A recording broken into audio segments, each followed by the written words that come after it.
At 9:27 a.m. on the 24th of March, 2015, a plane got in contact with the Marseille en route control center.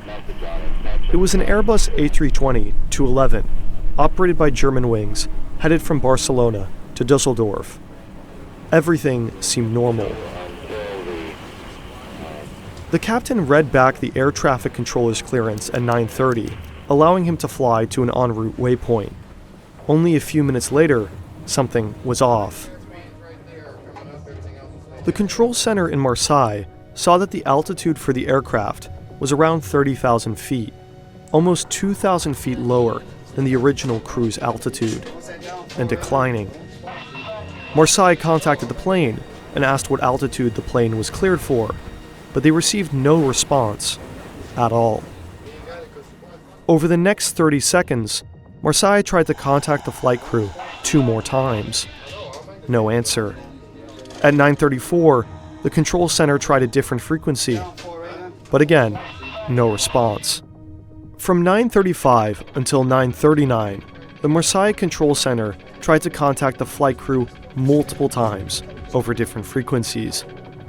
An air traffic controller from the French air defense system also tried, as well as another aircraft. But each time, no response from Germanwings Flight 9525. At 9:40, radar contact was lost. The French air traffic controllers triggered a distress phase, declaring that the aircraft and its occupants were in imminent danger and required immediate assistance. At 9:41 a.m., Flight Germanwings 9525 crashed into the side of a mountain in the Alps. What happened? The crash occurred on a remote mountain. Because there was no access by road, emergency crew had to be brought in via helicopter.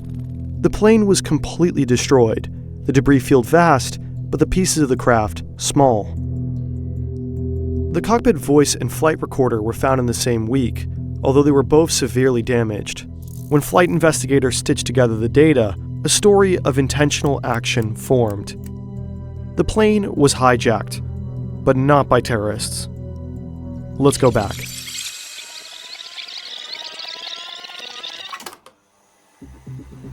After the aircraft leveled off at its cruise altitude, the captain left the cockpit to go to the bathroom at 9:30. While he was in the bathroom, the plane was almost immediately set for a different altitude in the cockpit. At 9:34, the captain came back and requested access, but he got none. The door was locked. As he stood in front of that cockpit door, the captain began to understand. The co-pilot had hijacked the plane, and he had no way of getting in.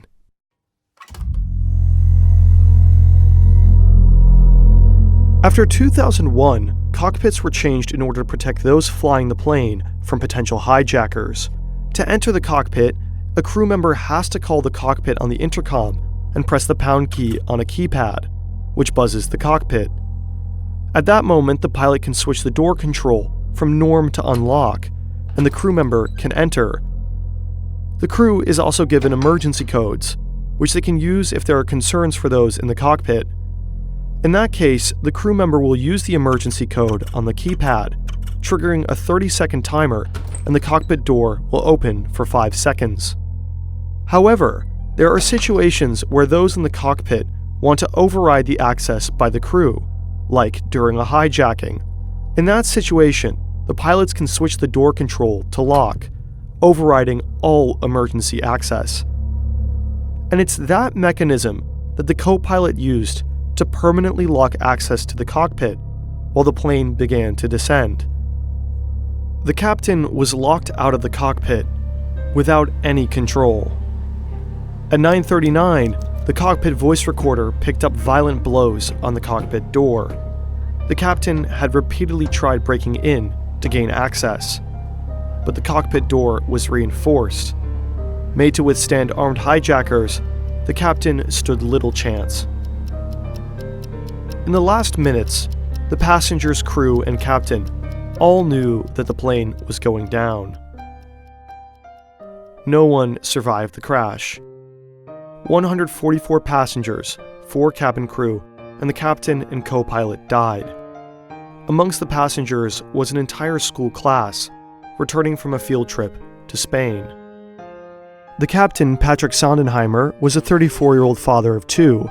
In the aftermath, his wife set up a foundation in his name, intended to help children and young people handle grief and crisis.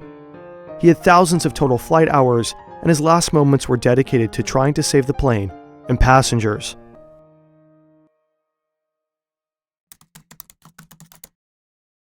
The co-pilot was 27 years old, and from a young age, he was passionate about flying.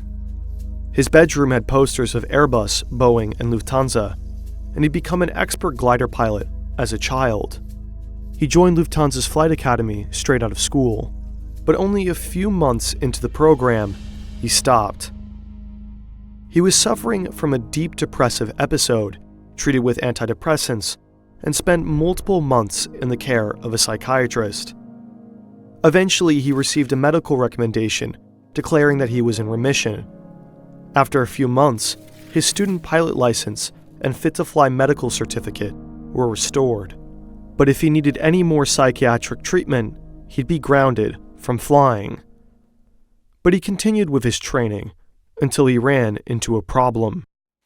While filling out a document required by the U.S. Federal Aviation Administration to fly at an Arizona-based, Lufthansa-operated flight school, he said that he had never been diagnosed with any mental disorders. This was a lie, and he got caught. Lying on an FAA application can lead to a jail offense or the end of a flying career.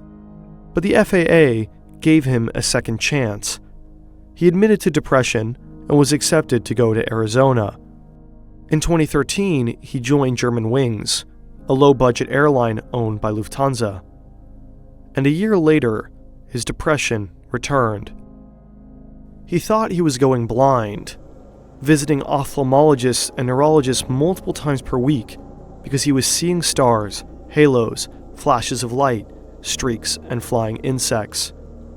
But the doctor's scans didn't find much.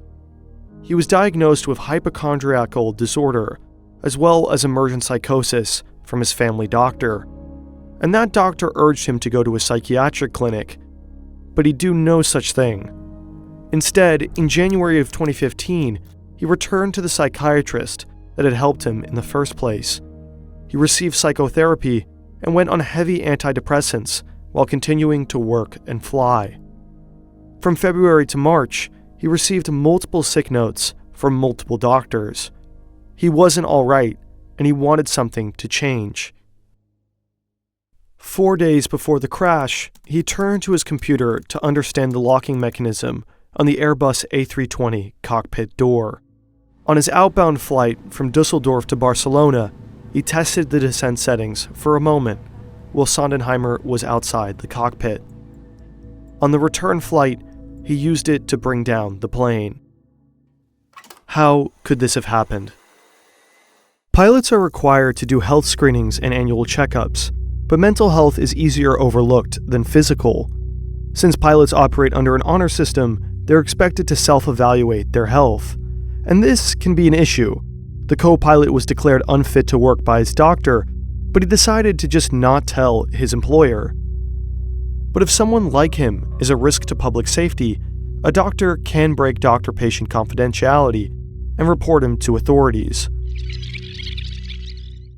So why didn't at least one of the multiple doctors who wrote multiple sick notes and declared him unfit to fly think that the co-pilot may have presented a risk for public safety? Enough of a risk that he couldn't be trusted to report himself. We don't know.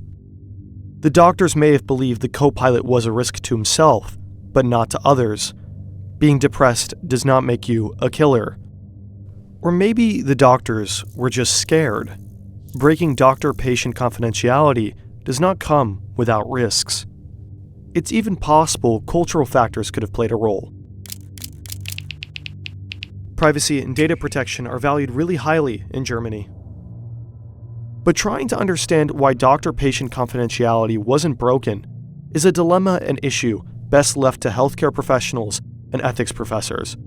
And unfortunately, we're YouTubers. So we encourage you to read more about it in these articles. Nonetheless, when you're watching this today, it's important to understand that this type of incident is incredibly unlikely. In the aftermath, the European Aviation Safety Agency proposed multiple safety regulations. Psychological screening for pilots increased, and multiple airlines adopted a two-person in the cockpit at all time rule, although Lufthansa has recently phased this out. In 2015, Germanwings was rebranded to Eurowings. The decision was made prior to the crash. In the end, Lufthansa compensated the families of the victims, but there are questions about whether it was enough. The families have faced losses that no money could ever heal.